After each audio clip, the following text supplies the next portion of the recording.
Josh Rasmussen. Thanks for being here. Thank you. Appreciate being with you, Alex. What is it about consciousness that provides such a unique mystery in philosophy? That is, if I look at the world around me, there are many things which astound me. I mean, Immanuel Kant famously said that he was most amazed by the starry night above and the moral law within, and I'm amazed by the existence of all kinds of things. I mean, thinking about a star, for example, I was thinking about this earlier today. It's this sort of nuclear factory just floating about in space. That to me is absolutely fascinating. The existence of mountains and water and planets and laws like gravity. But for some reason, this one thing that exists in the universe, consciousness, seems to be of particular interest to philosophers in a way that it's thought of as having this unique mystery, this unique attractiveness to thinking about where it might have come from. Why is that? What's special about consciousness? Well, it's so interesting to me, Alex. Like when I think about consciousness, I'm thinking about what you might describe as like a window into the reality of the things you just described. Like everything that we know about the world, we know it through our own window of consciousness. And this window of consciousness is so familiar that we kind of take it for granted very easily. So like if I'm conscious of having certain feelings, I might be focused on those feelings, but I'm not usually also focused on my consciousness of those feelings. That's another kind of a thing. Or if I'm looking out and I see trees out there, or right now I'm seeing pixels that represent you in some respect. And as I'm seeing those pixels, I'm not also usually paying attention to the consciousness of those pixels. So consciousness is like this very familiar window into reality. And because it's so familiar, it's kind of easy to take it for granted. But there is a kind of profound mystery about like, well, what is this? What is this window into reality? How does it arise? How do you make consciousness? Can you take particles and smash them together into a certain way? And then by smashing them together in that way, those particles form the window of consciousness to now be aware of things, including perhaps even those same particles.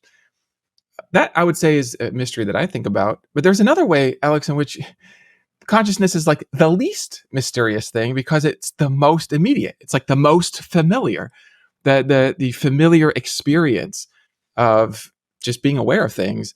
We wake up with that experience. It's like it's the most known, you might say, on some level, because it's the most immediate. For example, I don't need to sort of speculate about whether I am conscious by first figuring out, okay, what have the scientists revealed about my brain? Have they discovered that Josh Rasmussen is conscious? Well, scientists aren't really doing peer-reviewed research on Josh Rasmussen, last I checked, because I'm a specific being. I don't mean I'm a specific kind of a being, maybe that too, but just that I'm an individual being. I'm a specific being. And so that individuality is something that allows me to be, let's say, directly in contact with or directly accessing what I am. So there's kind of that familiarity, but then there's the mystery, which is like, well, what is this really? And how did it come to be? In our modern scientific age, people tend to have an assumption, I think, that where there are mysteries in our knowledge, and maybe it's not true of all the things that we wish to know, but something like consciousness seems to be maybe something about the brain. If you imagine people researching consciousness, you're kind of imagining like a neuroscientist. Maybe you're talking about philosophers too, but you like to think that they're being informed by the latest scientific developments. And there's this idea that science, that the consciousness is like the next thing for science. And that although we don't really understand it now, one day we're pretty confident, given the track history of things that people have claimed are completely immune to scientific, empirical, exhaustive explanation, and yet then go on to be explained, that at some point we're going to get this scientific explanation of consciousness. That is an account of what consciousness is that explains it in terms of the purely material, that is the stuff of science, in terms of physics or chemistry. Do you think that that is the case? And if so, or if not, why? I love this question because my initial answer is it might be the case, but the question points to the nature of science itself. And what I've been seeing in my research, both in the field of philosophy, reading various developments in the conceptual analysis of consciousness and thinking through the implications of these things, as well as neuroscientists in the field and physicists. What it looks to me like is happening is there's also an expansion in our understanding of what science itself is. So if you think of science broadly as a inquiry into reality, you talked about matter. There's a further question about what matter is. So let's say science is an inquiry into whatever this real world is out there, using a kind of scientific method where we come up with hypotheses and then we try to test those hypotheses with real concrete observations of the world. So we're not just having untethered webs of reason that have no contact with reality. And if we think of science in this broad way, then I actually do have a kind of optimism that we can answer some of these questions about where consciousness comes from. Even if we say in terms of the material world, as long as we leave open what we mean by the material world, so that it is whatever it is, that's the real stuff out of which things are made. Now, some people listening to this, they might reply to this and they might say, well, no, we have a concept of matter that's more restricted than that, so that we can actually talk about the prospect of things being beyond matter. But what I've been seeing is that if we broaden our understanding of science to include the wide range of observations, including observations through introspection, the power to witness our thoughts and feelings from within, then I think that there is more hope that we could get a fuller story. But I really think that we need the philosophers and scientists kind of working together on this and not seeing each other, not having these kind of turf wars where we're trying to kind of protect a previous way of thinking about this. It seems to me that there are developments both in the field of philosophy and in the field of empirical science that are pointing into some interesting common directions, I would say, but that these common directions are often unseen or not understood because of the way they get translated in our time. So I want to suggest almost like a yes and no answer to your question. Like, yes, I do think if we broaden our notion of science to include any kind of testing where we make observations using all of our powers to observe, including introspection, including the tools of reason to trace out the implications of our observations and analysis, then I have some optimism there. But if we have an overly restricted view of science, well, then, I mean, no, I don't think that we can understand the window by which we look into the world by using only the empirical senses of tasting, touching, seeing, here. I've even been talking about this in my classes about how the only way you can even know you have those empirical senses is by using another sense of introspection to be aware of your sense. Yeah, Because, it's kind of like the science trying to establish itself. I mean, the scientific method of inquiry relies peering through this window. Whenever we make an observation, we're doing something that we're becoming conscious of, and so to use science to try to explain the window itself is like trying to see the window through the window, in a sense. That's right. Yeah. Which, unless we broaden our notion of science so that the window is included within science, more broadly speaking. Yeah, but I mean, even if we consider the window to be part of science, it seems like almost like a category error to do so, I guess is what I'm saying, because it's like looking through this window at a world of amazing things, and when somebody starts asking about the window itself, we say, well, it's up to us whether we consider the window as part of what we see through the window. Well, no, it's not. This is the mechanism by which we look at the world. You can't look at the thing through which you see everything through that thing. It doesn't seem to work. And so I have an understanding of this thought that's quite popular, I think, that no, consciousness is immune from scientific inquiry in more ways than one, because there's the sense in which it's thought to be sort of immaterial. Consciousness is not just the brain, and science only deals with the material. That's quite a popular view, but there seems to be this other view that I'm just sort of thinking about. I haven't really thought about this before, that whether it's material or not, it's sort of, it becomes a bit circular trying to explain consciousness through a method whose first necessary element is the use of consciousness.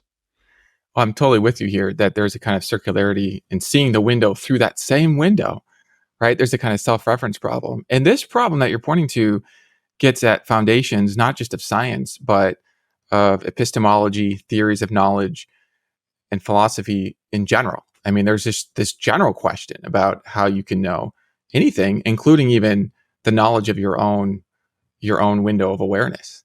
How do you know that you have a window of awareness into reality? Don't you have to use awareness to be aware of your awareness? And isn't that circular? Is that kind of a problem that you're pointing to? I mean, this isn't just a problem for limiting things through the window of science, understood empirically, but just understanding how we can know anything without circularity. And yeah, so can I answer this puzzle of how we know anything? I So would that I would love all you of to. your viewers can be aware of how they know That would anything at all. be helpful, I think. So I find just I knew I got you on here for a reason. I knew I got you on yes, here for a reason. everything happens for a reason, Alex, and it's to help us to know how we could possibly know. Because otherwise, I think there is this worry about skepticism, that there's this pit of skepticism we fall into when we start thinking about how we can justify the foundations of our knowledge. If we know something, let's say I know that my hand is moving, and I know this by awareness, how do I know that I'm aware that my hand is moving? And if I give you an answer to that, then somebody can come along and they can say, well, how do you know that that answer is the correct answer? And this questioning can go on to infinity. One thing that I found super helpful with respect to this kind of puzzle about how knowledge gets started, and this is related to what consciousness is, which is one kind of level of the mystery, and then we'll maybe talk a bit about how consciousness could come to be. But what is consciousness? And in my view, you can use conscious awareness without being aware of your conscious awareness. So I can use conscious awareness to be aware with my eyes of shapes and colors without using my conscious awareness to also be aware of my consciousness of shapes and colors. Okay, so that's the first observation. The second observation is that there's nothing circular in me also having a power to use conscious awareness to be aware of my first order conscious awareness of the shapes and colors. So this would be kind of like taking a second window and then putting it on the first window to seeing what that first window is. So the second window is conscious awareness of shapes and colors. That's visual experience. And I don't think that's circular. That's just using a power to be aware of my awareness. And I think for a lot of people, once they get to that meta level of awareness of their awareness, that's when lights go on and they realize, oh, there's something about consciousness that I know. It has a qualitative aspect to it, or it's hard to even really describe it. You just know it. And you could never know it. And this, I think, goes to your point. You could never know it just by looking at the molecular motions of particles in brains using your empirical senses, because those empirical senses aren't windows of awareness on the awareness itself. So that's part of my solution to this kind of circularity problem. It's to say that this power of introspection is a power that you can use to be aware of that same power. And there's not a circularity because you're just using it a second time to be aware of the first iteration. Have we potentially there sort of exchanged this problem of circularity for a problem of infinite regress? This is all getting a bit, philosophical, but that's what we like to do here. I have to do this. It's interesting, and I'm thinking of like meditation, for example, when everybody breathes all the time. You're constantly breathing, and meditation usually begins with this task of becoming aware of your breathing. And there does seem to be this difference between doing something and being aware that you're doing it. And sure, that can apply to consciousness too. It's like maybe when a child first comes into the world and sees a big red block or something, it's aware of the big red block. But would that child be aware that it's aware of the red block? It seems kind of odd to say that the child would have that level of meta-analysis. Now, it might be the case that they, even though they wouldn't put it in those terms or really be able to verbalize it, that they must be aware that they're aware of it in some sense. Maybe not. But the problem I see with this is that, I don't know, like, doesn't this problem sort of keep getting pushed back so you can be aware of the red block, but then you could be aware that you're aware of the red block. But then with this conversation here, we're really becoming aware that we're aware of the red block, you know? Yeah. And now because I've started this chain, somebody's going to start thinking, you know what, I'm aware of that too. And don't we just sort of get this endless spiral of how far we could push back this potential awareness? We just get like an infinite series of windows all in front of each other. I think you would, only if we assume that you have to be aware you have to be aware of your awareness in order to have the first order awareness. Right. So like your example of the child who sees a block, if they have to be aware of their awareness of the block to be aware of the block, that leads to the infinite regress. That's the very assumption that I'm challenging here. I'm suggesting that you can be aware of your awareness, and this gives you knowledge of your awareness by being aware of your awareness. But you don't have to have knowledge of your awareness to have knowledge through the window of awareness, if that makes sense. And because if you did, then you'd run into this problem, right? If you had to be aware of your awareness of the block to be aware of the block, you'd run into this problem where, you know, how far back do you push that? It goes on forever. And if there's no place at which that terminates, there's no awareness to be had in the first place. In order to escape that infinite regress, you need to say that I can be aware of my hand in front of me without being aware that I'm aware of my hand in front of me. Yes, it's basic awareness, foundational awareness. Right. That's not virtue of second order awareness. And this is actually really key, I think. I would say it's a discovery of philosophical reflection. All knowledge, all theories of knowledge divide into four possibilities. First, there is no knowledge. Second, there is knowledge, but it's derived through an infinite chain of knowledge. Third, there is knowledge, but it's derived in a circular way. And then fourth, there is knowledge, and this is because some knowledge is basic. You just have basic powers of awareness. And I would say that the problems with those first three, through reflection and analysis, lead to an argument for number four, which is that you have a power of awareness. And it's not an empirical sense of seeing with your eyes or hearing with your ears. It's kind of prior to all of your senses in a way, or comes in through all of your senses. We could put it that way. But it's a basic power by which you can just have knowledge of anything.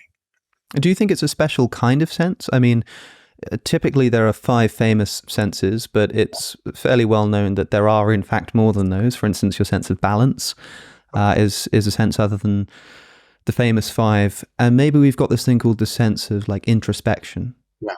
Or something like the intuition of deduction. You know, if I produce a syllogism, there's just I can't remember who wrote that short story about the animals debating modus ponens. It's sort of, if P then Q, P therefore Q. And one of the animals is trying to prove to the other, it might have been Lewis Carroll or someone, trying to prove to the other animal that, well, look at this deduction. And the other animal asks sort of, well, why is it that if P then Q and P then Q? You sort of create this new statement, you know, if P then Q, P brackets, therefore, you know, Q, and it's that process of deduction that gets questioned, and you can keep sort of extrapolating, and it just seems to be based on this intuition. If I say that like all men are mortals and Socrates is a man, it just follows that Socrates is mortal, but that seems to just be sort of an intuition. I mean, that feels like it might be some kind of sense as well, in the way that if I touch something, it just presents this static feeling, like I don't consent to it, it just happens, I just feel it. In a similar sense, I guess an analogous sense to how when I see 2 and 2, I just feel that it's 4, I just recognize it as such. Introspection might work similarly. I'm just like aware of certain things that are happening in my mind and inside of me. Do you think these kinds of mental awarenesses, that is things like the intuition of deduction and the process of introspection, are they examples of senses like touch and sight and hearing, or are they sort of more special and more fundamental? Yeah, so the way that I've been thinking about this is that each of your senses are powers of awareness. And so awareness is kind of what they all have in common. And then introspection is the power to be aware of your senses. So that's kind of the special power that gives you the knowledge of your knowledge, the basic knowledge of your awareness. I like how you put that in terms of reason itself is also kind of a sense. And I was using this example of modus ponens in my class just the other week, because I asked my students, how do you know that if A is true and A's truth implies B's truth, that therefore B is true, rather than Right. false? Like, how do you know that? That's a really hard question for anybody to answer because there's no further like argument you can give for that. You just know that inference, I think, in sort of a direct way. It's sort of like asking me, how do you know that you're thinking of something right now? Or how do you know that you're having an experience of seeing something right now? These are the foundational points of knowledge, I think, and I totally agree with you that we have more than 5 senses. I put on the board for my classes at least 10 senses, and I kind of leave it an open question.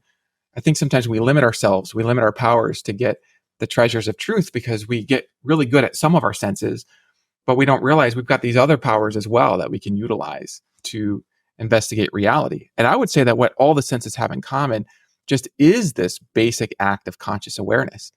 Each sense gives us a power to be aware of different aspects of reality.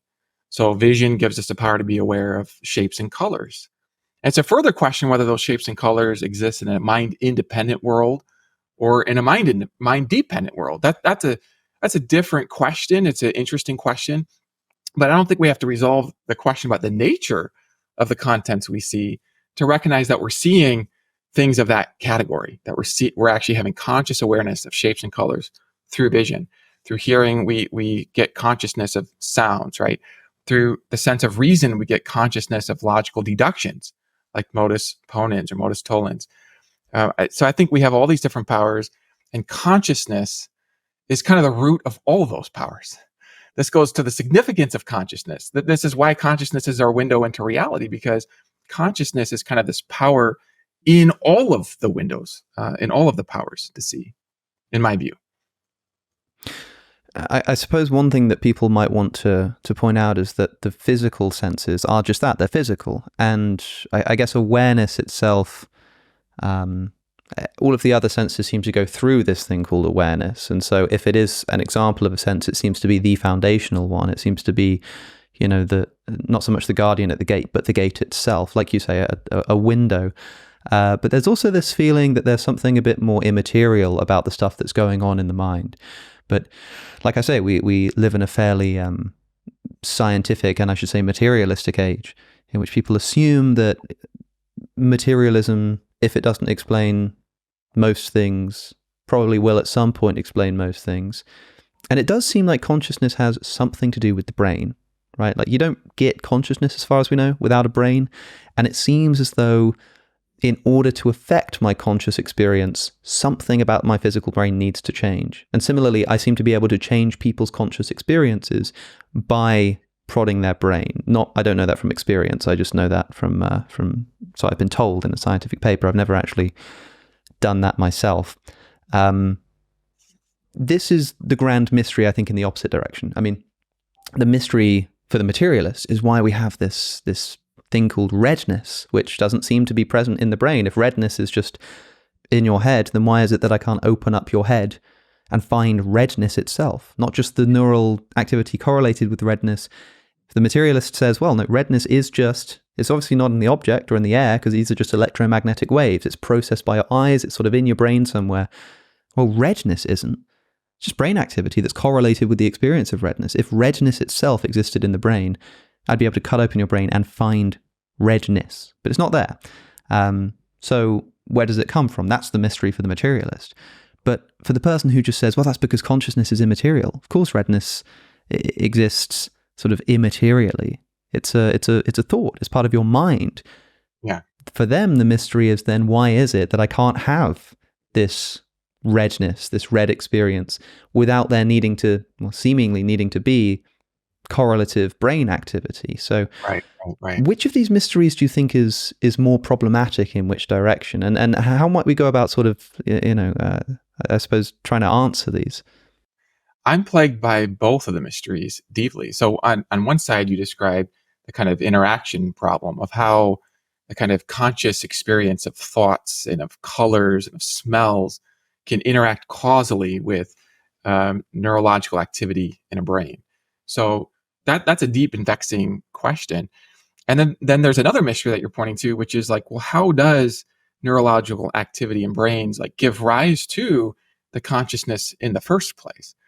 And it's so interesting, Alex, because I think these two problems one problem you could describe this as the kind of interaction problem of how does mind and body go together. And the other problem you might call this, Chalmers calls this famously, the hard problem of consciousness.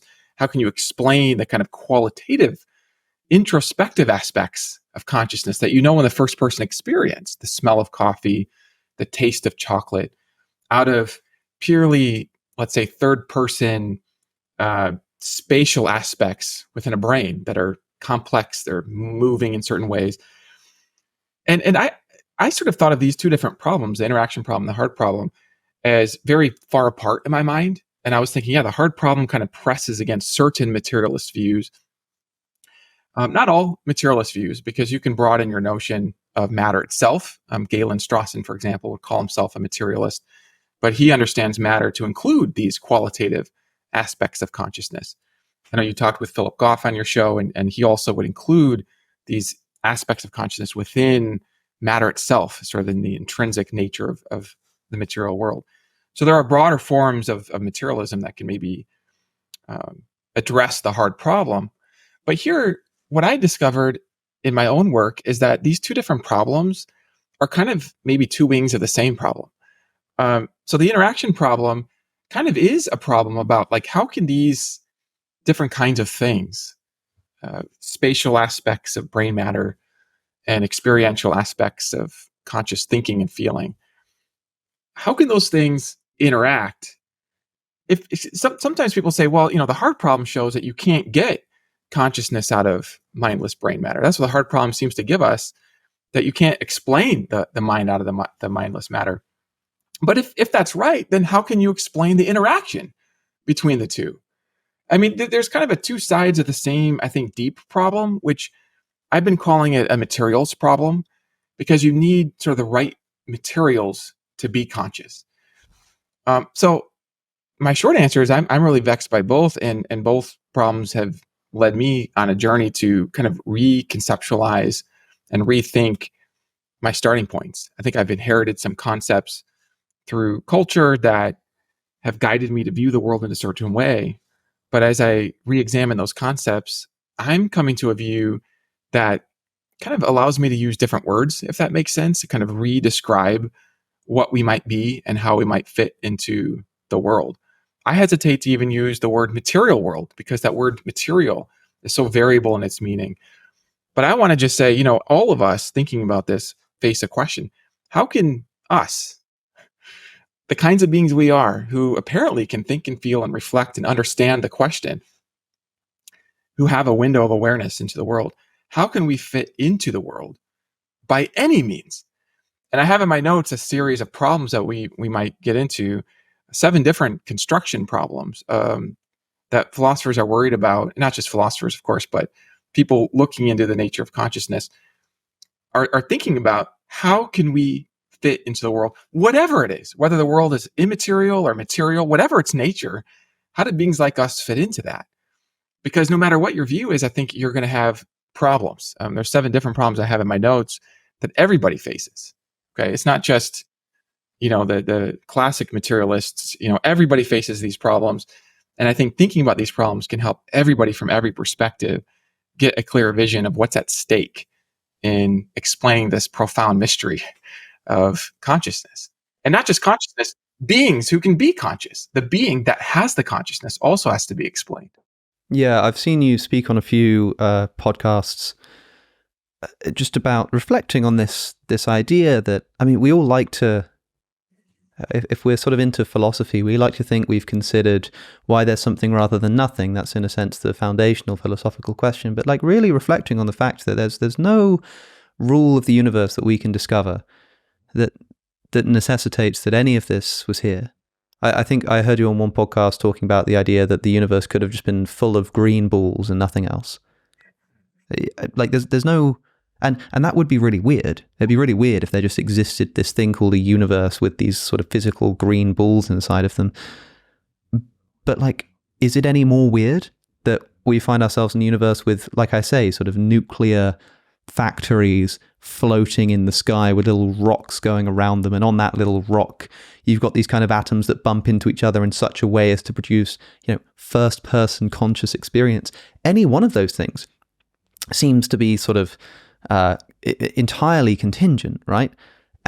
And there seems something particularly odd about how easily this universe seemingly could have existed without any first-person experiences at all. It's full of rocks, it's full of bits and bobs, it's full of, rainwater and calcium and helium and all kinds of things. And we don't generally, unless you're Philip Goff, I suppose, think that these things have first-person consciousness. It's like, this is one of the most fascinating questions of philosophy. Why does this completely unnecessary thing exist? So you're right, like there is a lot at stake here. We're talking about a foundational question. So why don't we jump into this? Why don't we go through these 7 problems and see how far we might get? So each of these problems I call a construction problem. And each one we could take a whole semester's worth of philosophy of mind and focus in on just one of them. In fact, I even took a course with Michael Tooley on perception that just focused on one of these problems of explaining how it is that we have conscious experience to see things out in the world. And I want to just kind of frame these problems before our conversation together. You suggested that maybe we could even think about how consciousness points to a vision of reality that includes some kind of like theistic foundation. And I was suggesting to you that for the sake of kind of neutrality and maybe broadening, kind of bringing more perspectives on the table, I wanted to even think about this in terms of 2 different visions of reality. Either reality is mindless at the foundations, or there's some form of consciousness or mentality at the foundations. And philosophers coming from a variety of perspectives, including non-theistic perspectives, have followed some interesting pathways to what I'm calling a mind-first theory of reality. Now, a mindless first theory of reality, where everything kind of unfolds from mindless particles or fields or whatever, is a very important vision of reality to explore and to navigate. But that vision of reality is going to have different resources for dealing with these particular problems. And so one way I was thinking about sort of framing the problems is in terms of maybe a general argument for a mind-first vision of reality, kind of an outline argument, and then looking at the problems as maybe motivations for a certain step in the argument.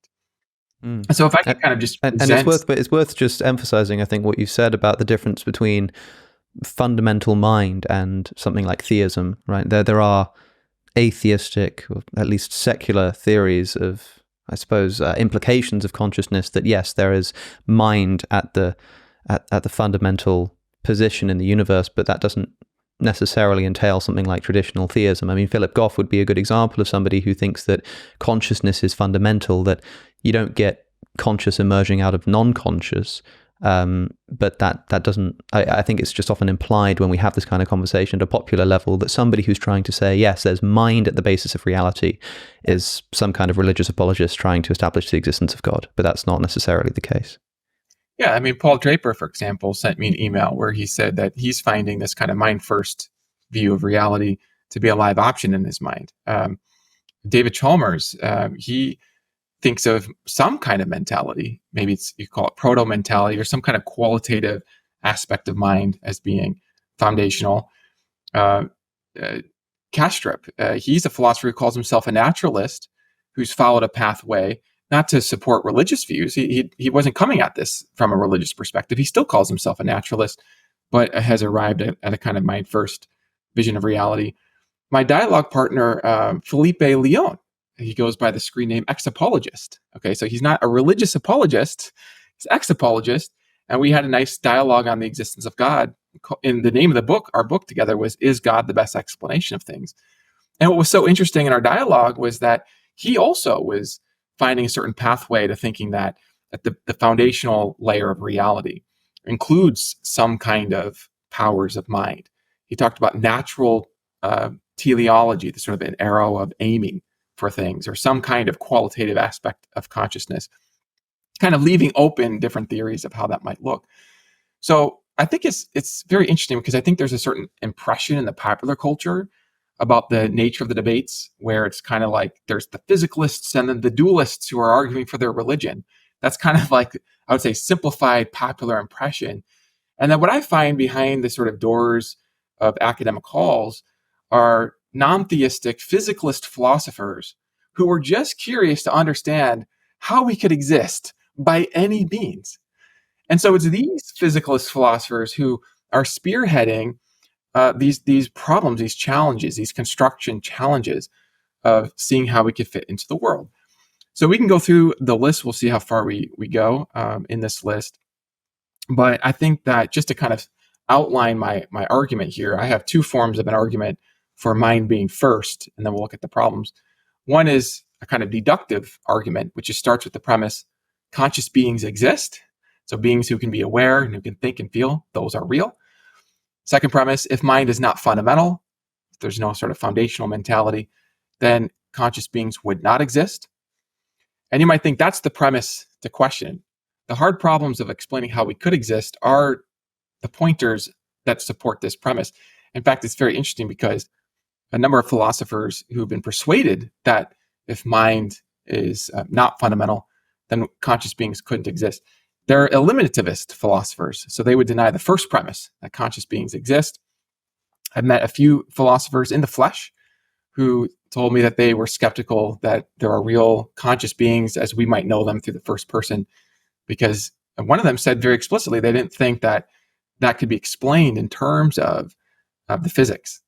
So there's some motivation. We'll get into these motivations, but this is just kind of an outline of an argument that therefore some kind of mind is fundamental. Then I have a gentler probabilistic version of the argument that starts with the same premise. There are conscious beings. And this is a gentler argument because it just says the probability of conscious beings is higher if consciousness is fundamental than if you start with just mindless stuff like fields or whatever. You don't get the same expectation of there being forms of consciousness. And so then that gives us a more modest conclusion that we have some evidence for mind being fundamental. And even if at the end of the day you think, that mind is not fundamental, you could still think that there's some evidence on the other side.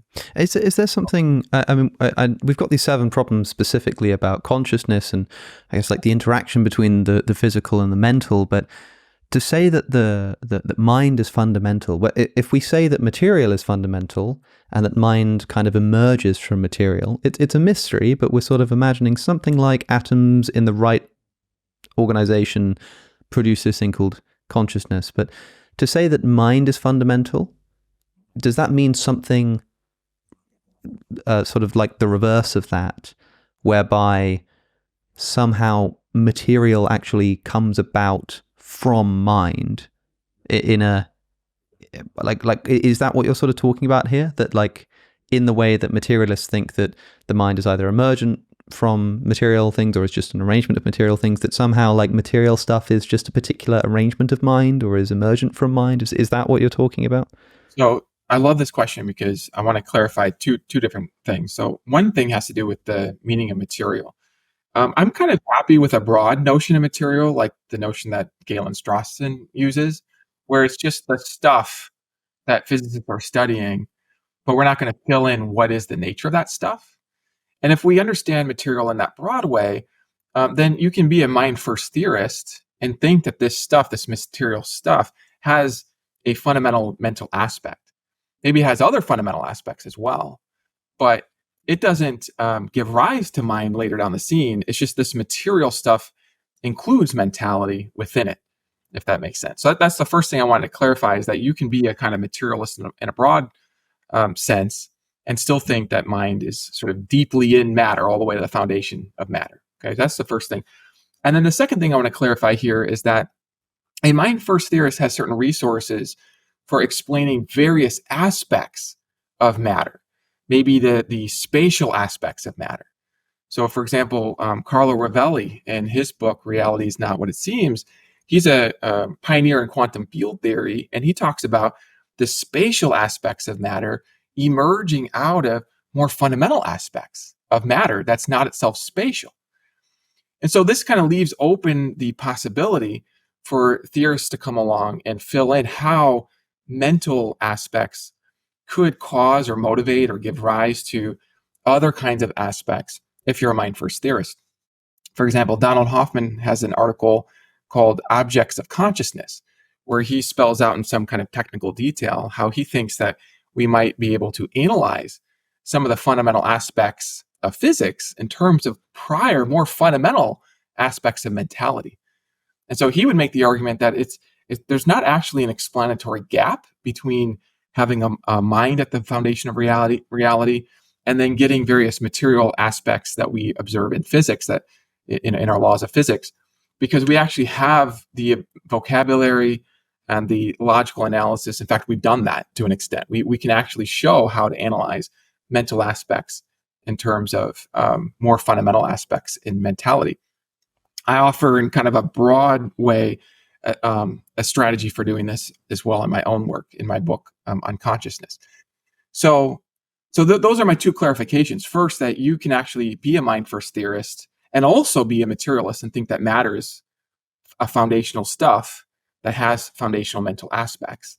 And then second, there are ways that theorists are working out, and there's a whole research here that's kind of open for people to explore, but to see how you could then analyze the physical aspects in terms of mental aspects. And then that's different than going in the other direction, because I like what you said about the mirror image. People have this idea that, well, the mental aspects arise out of the prior mindless material aspects. Flip that around. I have this picture of an airplane. So you're flying the airplane upside down and you're flying over an ocean. The ocean is reflecting the clouds. So it looks like sky as you're looking in an upside down airplane. And it's hard to know which way you're flying. I've heard that in the past, some pilots got into trouble for this reason, is their plane got upside down, but they thought they were right side up. And so and then they would end up crashing the plane to try to kind of pull up to get higher in the sky, and they end up pulling down into the ground. And so this has happened. And so I have this picture of the airplane, that you can have an upside down airplane and there's a lot of symmetry. And so it's hard to see if your airplane is upside down, if it is upside down. And so the way that I think about this is like, either a mind first theory is the upside down view, or a mindless first theory is the upside down view, and there's a lot of interesting symmetries between them. And so, I like how you put that. I think there's almost an assumption that if mind is first, you sort of think of matter as, maybe from a religious perspective, originating out of God's powers or something, and you can hardly see it any other way. Like, how could the beauty of the mountains or whatever emerge just from mindless stuff, right? It's hard to see it any other way. But then if you come at it from a kind of mindless first perspective, similarly, it can be hard to see it any other way. If you think, well, matter is fundamental, and of course we can see how mind emerges from matter. It's like, what are you saying? That it's the other way? That sounds like crazy talk. And so I have a friend who said that, like, every view in philosophy of mind sort of seems crazy to somebody else. We're all sort of in the same boat in that respect. Certainly, yeah. It's an interesting analogy. It's not one that I've come across before, and one that I think I'll get a lot of use out of in the future. So, thanks for that. But yeah, let's do it. Let's do these 7 problems. I think we and these are problems for consciousness. I think we begin with something we've already mentioned, which is the hard problem of consciousness. Yeah, I want to touch on this one briefly, because I think this one is already going to be the most familiar to people. And this is basically the problem that Chalmers talks about, of explaining how you can have these kind of first-person experiential aspects of having a thought, feeling love, how those things can arise purely out of a description or an interaction of mindless physical bits of matter. And so this is kind of a hard problem, because the idea is that there's no way of just merely describing a rearrangement of things in space that's going to include within it a qualitative aspect of consciousness.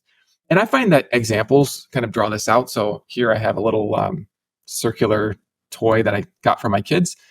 I don't know which kid I'm taking this from, but it's one of them. And it's kind of bluish. It's got a certain shape, right? So Alex, do you think this object here is conscious? Presumably no. Presumably no. And not even Philip Goff thinks this object is conscious. Okay. Let's say here's a common ground, because Goff thinks consciousness is deeper in, right? It's deeper into the world. I think a common ground among all the different theorists is that there are some constraints on what it takes to be conscious. And I think that we sort of intuitively and maybe even empirically recognize that things like this are just conscious, probably not conscious. Right. Now, would it become conscious if I changed its shape? Well, one way in which you could answer this, and I want to be careful here because my method to get to truth, something that I like to use, is to try to focus on simple examples that are the most clear to my mind, because I have a hard time thinking of too much complexity. So I like to simplify it so I can get clarity and then build from clear starting points to get into more advanced territory. But if I do that, I don't want to come across like I'm being patronizing or that, I'm focusing on these simple examples and I'm oversimplifying the situation. It's just a method for me to like get some clarity.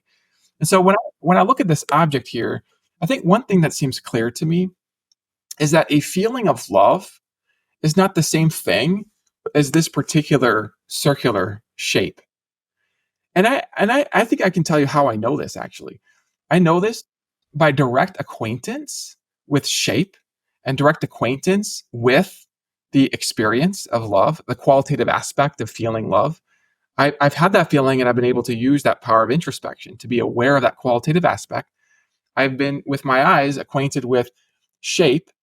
And if I'm directly acquainted, this is an awareness that's not based on inferences from other things I'm aware of. This is that basic awareness. If I'm aware in that basic way of two things, I can directly compare them and see if they're the same thing. So I call this the direct comparison test that I think you can use to get knowledge. That this circular shape is not the same thing as a qualitative aspect of love. Now, I think that's kind of a clear point, but it's a very important point because now we can build from there. We can begin to think about whether changing the shape would then change it into a feeling of love. And I would argue that by direct comparison, you can also see that these differences in shape are not relevant to be a difference with respect to the qualitative aspect of love. Same for colors. So here's a green one. This one was blue. We moved to green. And I don't think people are going to say, well, now we know it's conscious because it's green.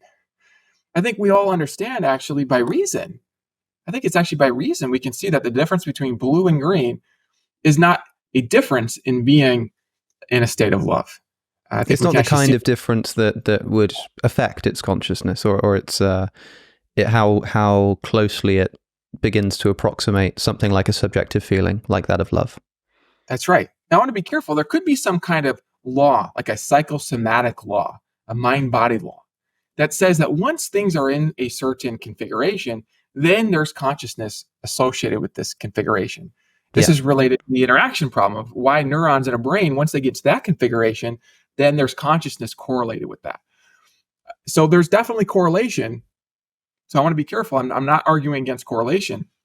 I'm just arguing so far that the mere shape is not the same thing as the qualitative aspect of consciousness. And this leads to what's called an explanatory gap. The gap is between describing things purely in terms of their spatial, geometric properties and describing things in terms of their phenomenological, experiential properties. And this explanatory gap has led some philosophers to think that we can actually simplify our view of the world if we don't bridge that gap. So instead of saying that we go from the mindless quantitative spatial aspects to the mental aspect, we just eliminate that gap by suggesting that mind is fundamental. Let's say there's two arguments from the hard problem. One argument is from this kind of simplification procedure, and then the other argument is from a kind of in-principle explanatory problem that if you can't explain it, then it can't just emerge. I want to kind of leave open the possibility for emergence, and this is why the hard problem by itself isn't the problem that I found to be the most, let's say, persuasive, though I think it is a chip in the set of considerations. Sure. Okay, so we said we'd get through that one quickly because it is going to be the most familiar here. What's number 2? Second one I have on my list is causal exclusion. And this is popularized by a philosopher named Jaegwon Kim. I took a course with him in graduate school when I was at Notre Dame, and he went through this particular argument. And at that time, he had written a book called physicalism or something near enough. And there's a reason why he says something near enough, because he would call himself a physicalist. But Jaegwon Kim thinks that there are aspects to consciousness that are qualitative that are not going to be explained in terms of sort of mindless motions of matter or functions of material systems. But he does think that you have a power in your mind to make a difference to the material world. This leads to the causal exclusion problem. The problem basically is to see how you could make a difference in the material world through intentions. Like if you intend to raise your hand and then your hand goes up, how does that actually work if everything that happens is fundamentally happening at the mindless level? So the basic layer of reality is mindless. It's composed, let's say just for simplicity, of particles. These particles are smashing into each other. I understand that's not really how it is, but just to kind of give us a visual, these particles are smashing into each other, and that this leads to everything that we think and feel. The question then is, how is it that our thinking and feeling can make a difference to the motions of matter if the motions of matter are already determined by prior motions of matter together with the laws of physics? And even if these laws are probabilistic and not deterministic, the point is that these laws are describing the foundational layer, which is mindless, and this mindless layer then pulls the strings on all the behavior of the mental beings and sort of causally exclude the power of the mind.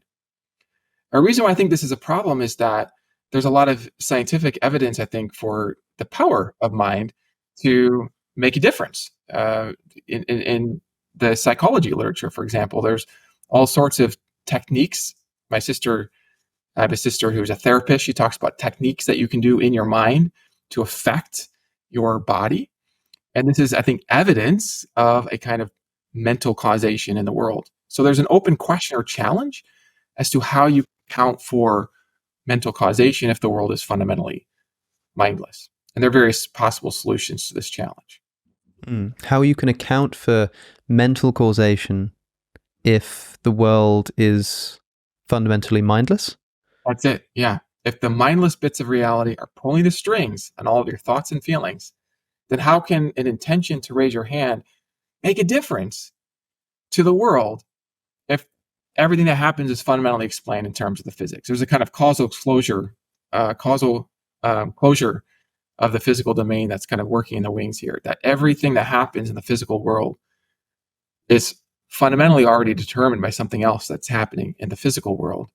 How can the mind enter in? These are problems that exist if we, presumably only really if we assume that consciousness or that the mind is something immaterial, right? Because if the mind just is some kind of arrangement of material or something like this problem goes away, right? So maybe we could say, well, of course this problem arises if you're going to be some kind of dualist, but the reason, in fact, this provides good reason for thinking that consciousness is just matter in motion, because it seems as though our minds allow us to do stuff. My intention to raise my hand can cause my physical hand to move. This interaction problem goes away if I say that's just because consciousness in my brain, the intention to raise my hand is just a physical movement of atoms. And so, they bang into each other in the right way, and then the hand goes up. It's like pressing the pedal on a car and the wheels turning. So is this not a reason to think that consciousness is material? Yeah, it could very well be. So one solution, this is a perceptive point you're making here. One solution to this causal exclusion problem is to reduce the consciousness to the material. If you're thinking about the material as a different kind of thing, so we're not allowing here that the material world could also be fundamentally mindless. We're stipulating that the material world is fundamentally, let's say, mindless. Sorry, did I say that wrong? We're not saying that mind seeps to the bottom of the material world here.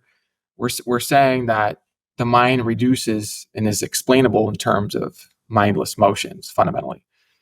This is very interesting to me because Frank Jackson, who's very famous for arguing for a kind of dualism, the mind doesn't reduce to matter, later in his career ends up being kind of plagued by this causal exclusion problem.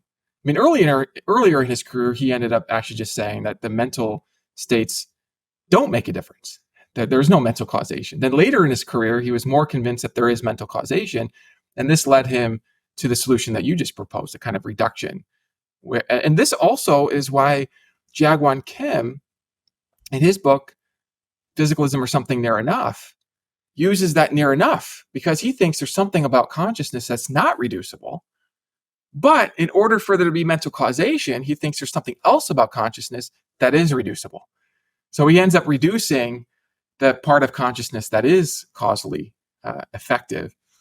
And so this is one of the live possibilities in response to causal exclusion.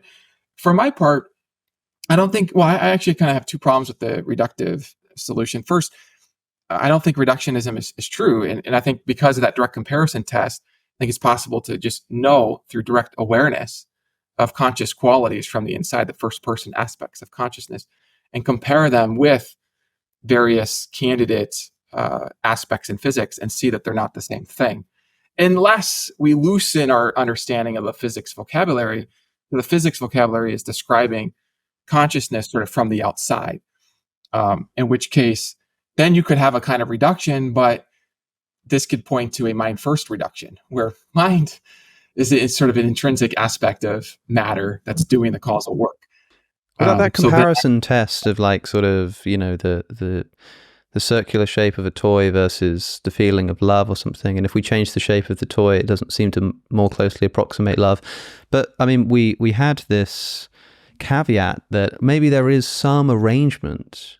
Maybe if I took enough of those toys and put them in the right kind of arrangement that sort of mimicked what atoms do at the subatomic level, that there would emerge this sort of massive conscious agent. Now, that would be very weird to me. That seems like a very strange way to get consciousness, but it doesn't seem like something I can just apprehend as a priori impossible, in the way that I seem to just be able to apprehend that changing the shape of the toy doesn't, you know, turn it into love. It doesn't seem as obvious to me that there isn't some arrangement of physical material that would just produce consciousness. Yeah, so I think that the hard problem of consciousness sort of leaves open this possibility of kind of a basic power to cause things to emerge. Hasker, in his book, The Emergent Self, talks about this idea that maybe there's certain physical systems that once they enter certain states, a conscious being just emerges. And so that's kind of left open, I think, in terms of some problems. But I think the causal exclusion problem kind of raises an additional problem that, like, even if it does emerge, there's still a question about how it makes a difference in the world if the fundamental makers and movers of everything, the stuff that pulls the strings, is mindless. And there you could go with reduction. I was just going to add one other problem that I have with the reduction solution is I don't think it really solves a problem at the mereological level, which is the problem of parts and wholes. Because even if you can reduce conscious states to material states, there's still a question about whether the particles that make up those material states are themselves pulling all the strings.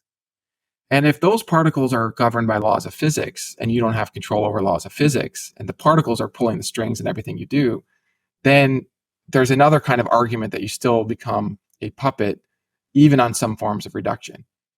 So I wanted to offer that there, and I want to acknowledge that, yeah, I mean, one problem by itself, I think, is going to kind of leave open some possibilities, but it's sort of all 7 problems together. Maybe if we move on to the third problem. I was just thinking on what you just said, I'm imagining like consciousness being analogous to something like a blue LED. I mean, there's, you know, there'll be a blue LED just down to my side here. You can see the wall's a bit blue behind me, and I've just given away how I do it. And we're sort of trying to, and it's complicated because the perception of blueness is itself an awareness. It seems to require consciousness, but let's just talk about the electromagnetic wave or something that seems to exist even if no minds exist. And we're trying to figure out where this comes from. Where does this weird quality come from, this wave that produces this color experience? And I sort of say it's got something to do with a bunch of wires and this like remote control and this thing called a plug socket, and then like electrons sort of bumping into each other in a particular way so as to produce a current that lights up a particular thing. And it would seem very weird to say, what, so so this blue light is reducible essentially to electrons bumping into each other. And it's like, well, in a way, yes. And you say, well, look, think about an electron. Think about this. Or think about this bit of copper wire. How do we get the blue light from a copper wire? Or do I just bend it in a particular way and then it's blue all of a sudden? Of course not. That seems ridiculous, and of course that seems ludicrous. But it still remains the case that if you put the wire in the right arrangement with other wires and you turn things near a magnet or whatever, that you do just produce this blue LED, and blueness just comes about, even though it seems really strange that if I rotate metal near a magnet in the right way, that's what's going to produce it ultimately. That does seem strange, but it is true. And similarly, of course, like just taking little bits of meat and plopping them together in different ways, it seems very strange that consciousness could somehow emerge. But if we do it properly, then why not?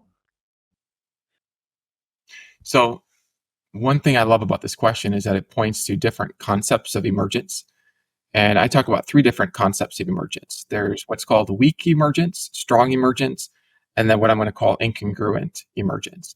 So weak emergence would be emergence where, let's say, you can derive that there's a traffic jam that has emerged from all the cars being crowded on a freeway.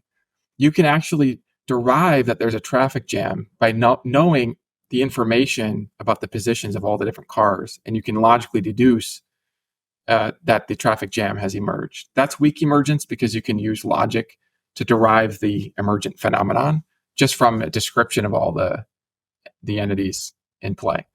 Strong emergence is kind of, I think, what you're pointing to there, Alex, where there's something that might seem weird that happens that you can't just sort of deduce using logic, but it does happen. Like there's colors that get displayed because of colorless things, and it's like, well, how do you go from the colorless to the colorful? Exactly. Yeah.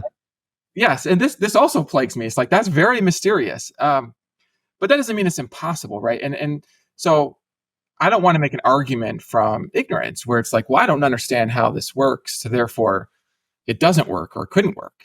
In fact, I think this is part of the value of empirical science, is to pay attention to what comes from what, where logic, we're sort of in the dark, that the light of logic doesn't let us see what things could possibly emerge here and there. Okay, so this is strong emergence. Strong emergence is where something novel comes up where you can't just predict that's going to come up, and empirical science can help us to find examples of strong emergence. Then what we have is I call it incongruent emergence. That's where I think you can actually see an impossibility of the one thing coming from another. So, for example, I think it's possible to see, well, let me just ask you, Alex, do you think that a pine cone could emerge from the number 4, the abstract number 4? Okay, point taken. It's the first time I've been confronted with that question, funnily enough. But on the face of it, yeah, of course not. Of course, and no playing around with 4 in my head. No, like adding multiple 4s together or sort of halving them, or is ever going to get me to a pine cone. Yeah, maybe we could take a more complicated number. Maybe 4 is too simple, right? We need more complexity, more mathematical complexity. I think we can sort of see by an insight, a rational insight into the nature of the items in question, that the one is not congruent with the other. Now, when it comes to consciousness, this is so tricky because there are many different parts of consciousness. There's different contents of consciousness. There's thoughts, there's feelings, there's intentions. There's all these different things. We could talk about the binding problem, where you have different aspects that come together and bound together into a single field of experience. And my experience is that from a distance, some of these aspects of consciousness, I can't really see clearly. I feel like I'm in the dark about whether they could emerge out of dirt or atoms configured like a brain in a spatial way. I'm just in the dark. And so that leaves me open to the possibility that they could emerge in a strong emergent sort of way. But I just have to say that as I've gone deeper into the specific details of different parts of consciousness, what it is to be about something, what it is to intend something, and then focus more carefully on certain characterizations of matter, leaving open the idea that we can have a broader characterization of matter where consciousness fits into matter in this broad sense. That that I've come to a place where I think that it is possible to see a certain kind of construction incongruence. But this doesn't happen sort of from the armchair in abstracta. I think it helps to consider examples, to focus on actual objects, to focus on specific aspects of consciousness, not just consciousness in general, but the unification of consciousness, maybe the aboutness of consciousness, and to slow down your concentration. And my sense is that you can see, maybe with various degrees of clarity, this is sort of how it's been for me, that there is a kind of incongruence between certain materials and certain effects. That there are certain things, like if you just take sand and you just throw it into the wind, that's the wrong material to become itself conscious. Now, maybe it can affect consciousness that's already there. So one of the principles for constructing consciousness, I think, is that if something affects consciousness, there's got to already be something capable of having consciousness. So this is why I think that if you have a brain that acts in a certain way, it can affect the consciousness of a being that's there. I think there's ways of explaining that. But I do think there's a deep congruence problem. So it's interesting, this idea of throwing out sand to the wind, is it ever going to become conscious? Well, okay, intuitively not, but it doesn't seem obvious to me that, the stuff that sand is made out of, that is subatomic particles, potentially waves, strings, whatever it is at the basis, the mereological simple, it doesn't seem obvious to me that can't produce consciousness, even if I have no idea how that would actually occur. The example you gave a moment ago, could you get a pine cone from the number 4? I think is a clever one, but it might a fault with it, I suppose, might be that it's debatable whether numbers exist. Right? We sort of have to assume that numbers really do exist to talk about getting a pine cone from the number 4. But I think there's a strong philosophical objection to that idea. A lot of people think that numbers don't exist. I'd imagine that most viewers of this channel are probably inclined to think that numbers don't exist. They're sort of instantiated in objects. Like people have discussed this ad nauseum. I'm wondering if there's another example. Yeah, there's other examples. But something that doesn't involve something whose, existence ontologically is so dubious as numbers. Yeah, maybe turning a mental image into a pine cone or into a conscious being, or, maybe the mental images of your dreams. If you can, right. You can get those images in the right way, then they become conscious beings with their own brains. It's like, this feels like it's the wrong category, or taking thoughts in your mind, putting them together in a certain way, and then they turn into conscious beings. The thoughts do, right? Yeah, well, I guess we're talking, with numbers as well. Like when I think of a number, I imagine it as existing essentially in my head. I think of it as an abstraction. I don't think numbers actually exist out there in the Platonic realm or whatever. Similarly, a dream or an idea, a mental picture, we're sort of just restating the same problem, because the thing that we're trying to find an analogy for is this discord between matter and mind. I'm saying, well, I know it seems really strange that mind can come from matter, but how might we know that that's just not the kind of thing that can happen? And you say, well, there are some examples where we intuitively know that you can't get one thing from another. And you say pine cone from a number, that is, as far as I understand it, physical thing from like mental thing. And then you say, well, what about a mental image producing a real conscious being? That is a sort of mental thing producing a physical thing. That is, this isn't so much an analogy anymore for the problem, it's just restating the problem, and seems to maybe be begging the question, if what I'm asking you is how can we know that there might be something like consciousness that we can just know can't be made up of physical stuff? I don't know if we can come up with an example of this kind of thing that doesn't just involve restating the very thing we're trying to prove. Yeah, I appreciate the question. And one of the challenges for me is that I don't feel like I have a firm enough grasp of what it means to be physical in general, or, the semantic range of the term physical. This is why I'm sort of open to the idea that you can have states of consciousness that emerge from a physical stuff or physical substance. What seems clear to me is that there are certain states that are the wrong states for being the ingredients for a conscious being. And I like the example of visual images, because if you have a dream where you're having visual imagery in your dream, you can notice within that imagery what you might call spatial contents. There's extension, there's maybe vertices. You can apprehend those in your dream. This is why you could talk about your dream and describe its various aspects. And whether that dream represents something that's in the outer world or not, it's kind of beside the point. The point is it's kind of part of the mental imagery to have these kind of spatial aspects. And it seems evident to me that, and this isn't just a easy intuition, I want to say that this has kind of grown on me from thinking about this topic from different angles, but it seems evident to me that there is a certain challenge with taking these spatial aspects within the images and organizing them to produce not just a representation of a conscious being, but an actual real conscious being. And so it seems to me that if the basic stuff of existence, call it matter, call it energy, call it whatever you want, if that basic stuff includes some spatial states, my view is that those spatial states aren't the ground ingredients for making conscious beings. That conscious beings are, in a significant sense, prior to the emergence of these spatial states. These spatial states can't on their own do it. That does leave open the idea that conscious beings could arise out of maybe some other kind of a stuff. I don't want to multiply entities beyond necessity, so I do have a kind of simplicity motivation to think that there's a kind of stuff of consciousness that doesn't have to come from another category of stuff that's unconscious. But I'm happy to say that this is physical or material in some broad sense.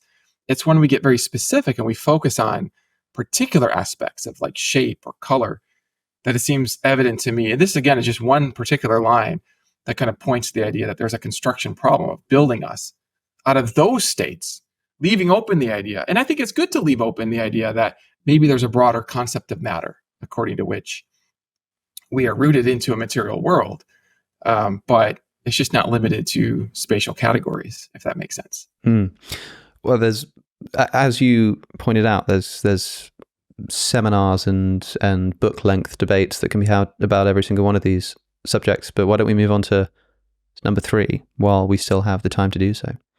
Yeah, let's do it. And I don't anticipate we'll get to all of these, but I'm glad that we can at least get to the ones we've talked about, because I think causal exclusion is a very important one that is kind of less known. And number 3 that I want to talk about is, I have on my notes the problem of intentionality, which has to do with aboutness. But what I wanted to skip to is the number 3 in my mind, which is about the combination problem or the binding problem. So let me just kind of illustrate this. This is the problem of seeing how you can take different things and put them together into a single conscious being with a single field of awareness. So I have some objects here, and imagine that you give me this mission, Alex, to turn these into a conscious being. Okay, not just a robot that acts like it's conscious, but it's something that actually has that first-person experience of consciousness. So that's my mission. So because I'm not, able just to do this on my own, I hire some different teams, and I get one team to work on this red piece, and they're going to figure out how to get this piece to be able to have the feelings. So this is the feeling piece. And then this blue piece over here, so I have different pieces with different colors. The blue piece is going to do the thinking, and then this green piece will do the mental images of dragons. Okay, so the imagination piece. So the teams get to work, and let's just imagine that they succeed. They overcome the hard problem of consciousness. They overcome even the causal exclusion problem, because they create the thinking piece so that the thoughts can now have causal power over its motions. So by thinking, it'll move in certain ways. So they solve that causal exclusion problem, and we now have all the different pieces of consciousness. But now we have another problem, which is how do we bind these together into a single being that has its own first-person experiences? There are 2 unities of consciousness here. There's the unity of the experience that binds together many different, like I can have an image of a dragon while you're thinking about pizza. But there's no being that has both the image of the dragon and the thought about pizza. Merely having me thinking, having the image, and you having the thought doesn't have a single awareness that has both. Yeah, there's 2 centers of consciousness there. Yes. And then the second unity is the unity of the being itself. So one being can have different perspectives over time. So there's the unity of the perspective and then the unity of the being. And both of these need to be built to succeed in turning these into a single being that has all of this at once. Yes, and so we've succeeded in producing feeling, we've succeeded separately in producing thought, we've succeeded separately in producing imagination, and maybe particularly good at imagining dragons, but they're still separate. So I guess the question we're asking here is you say, you've got a picture of a pizza, I've got a picture of a dragon in my head. What's the difference between that state of affairs in the universe and me having a thought of a pizza and also having a thought of a dragon at the same time? What's the difference between those thoughts occurring to me and one occurring to me and one occurring to you? It seems, this suggests to me, upon sort of first rudimentary thinking out loud, that consciousness is not so much the feelings. Like what we think of as, our conscious awareness is not the thoughts and the feelings and the mental images. It seems to be more like something that those things happen to. There seems to be a more fundamental thing that we might call the self. And maybe it's the self that's the real mystery here. That's what we're trying to explain.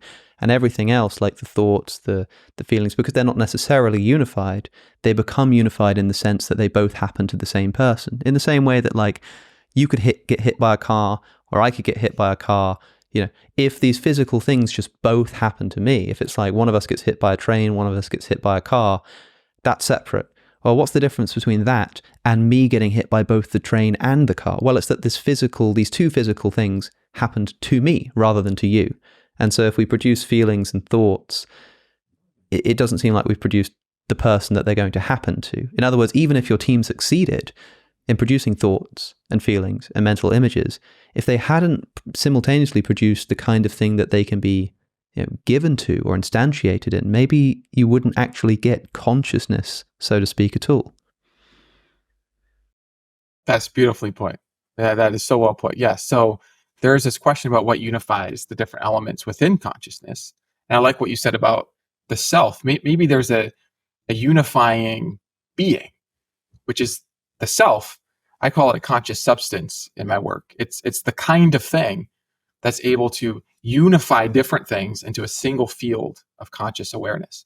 And it's the kind of thing that can be the same thing, even as its own perspective changes from thinking about lions to thinking about sandwiches, right? So it's changing its own perspective, the perspective unity, but it's still the same being. And this is actually a way of solving the combination problem in terms of a conscious being. So in fact, actually, this is kind of my own solution, is I think that a conscious being provides the ingredients for unifying the different contents of consciousness into a single field that is as it appears from the first person perspective. That's not all it is, but it's at least that. And it's unified by that being.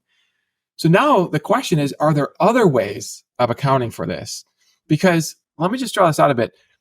If it takes a conscious being to explain the unity of consciousness, then you run into a kind of circularity problem if you're trying to build a conscious being from disparate pieces of reality.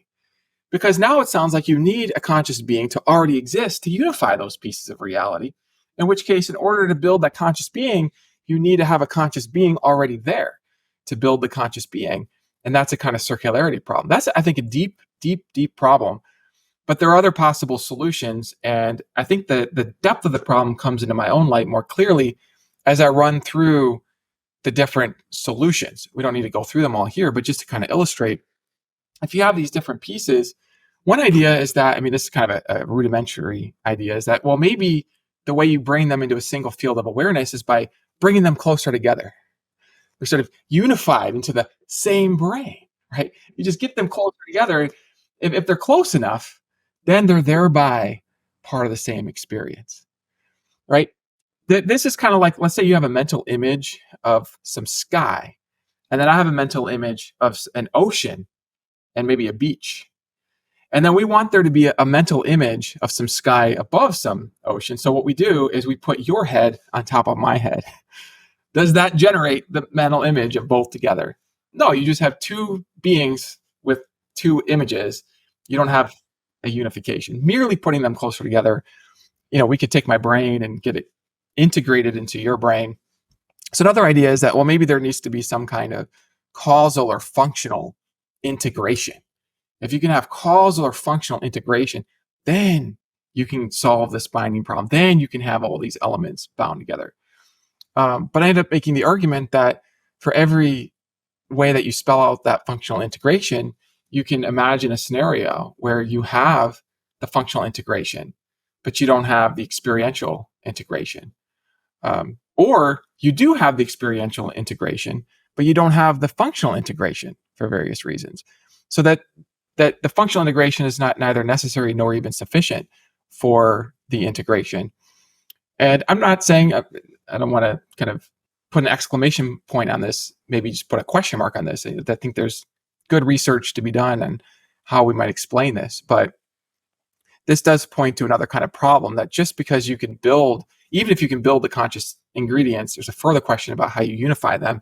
And I think that what you said about a self as a kind of unification for the consciousness is exactly on the right track. I mean, that I think does solve the problem. I think that does explain how you can have the unity of consciousness, in my view. Well, I don't know if, but because, we've been talking for a while now and there are still quite a few more of these problems, I don't know if there is any particular one that you think really needs to be aired that's, like you say, some of them are less well known than the others.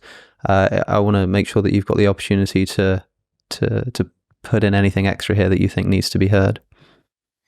I think I'll point to one that grows out of my own work. I'm not going to go into it, but there's this kind of counting argument that comes from analyzing the nature of thoughts and aboutness. And it's a very technical argument, but I make this argument that through a mathematical analysis of the kind of abstract landscape of different kinds of thoughts, one can derive some interesting theorems. I have a mindful thoughts theorem that provides constraints about how thoughts could possibly arise. And sort of one version of the result of this is that thoughts cannot, even in principle, be made out of mindless ingredients, given some of these principles. So I have some articles that are very technical on this. Is it too technical to give a sort of overview of the argument here and now? I can do that, yeah. And maybe we can even provide a link to a video presentation I give of one version of this. But just to use my props here again, if these are bits of reality, and let's just stipulate that these are mindless bits of reality that I'm holding up. There's a red bit and an orange bit. And then there's this question about, okay, how are mental states related to these bits of reality? And one idea is that for any bit of mindless reality, one could define without contradiction or incoherence a possible or logically possible mental state of thinking about these bits of reality. And if that's right, then what you can get here is the result that there's at least as many types of mental states as types of mindless states. Because for any type of mindless state, you can define a logically possible mental type in terms of that mindless state. And then we can use Cantor's theorem to take subsets of the mental states and define additional mental states in terms of those subsets to derive a higher ordered infinity. I'm thinking about, okay, how much detail do I go into? It is technical. This is difficult. You can maybe help me with this, but let me just do my best. So Cantor showed that there are different sizes of infinity. And so even if you have an infinite set of even numbers, the set of all the decimal numbers is a larger infinite. And one way to think about this is that if you have an infinite set, then you can create a power set, which is the set of all the subsets of that original set. And that power set is going to have more total members than the original set. And there's a technical way of deriving this. Like within, if you take all even numbers, the set of all even numbers, and then you've separately got the set of all numbers. Within the set of all numbers, you can create sets within that set, such as the set of all odd numbers, or the set of all numbers under 10, or the set of all numbers under 100, or something like that. And there'll be more of those subsets in the set of all numbers or the set of all decimal numbers than there will be in the set of all even numbers. For example, you couldn't have, the set of all the numbers ending in 0.5 in the set of all even numbers. Just wouldn't exist. But that does exist in the other set, and so there are more of these subsets.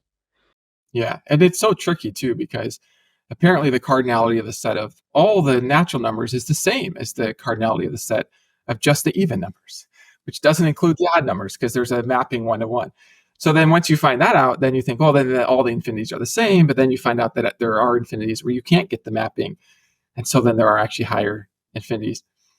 So I use Cantor's theorem then to derive that if you can have a logically possible thought about any of these subsets of thoughts about mindless states, then by Cantor's theorem, you get a higher infinity of possible thoughts than possible mindless states. Okay, that's like a first stage or a first result.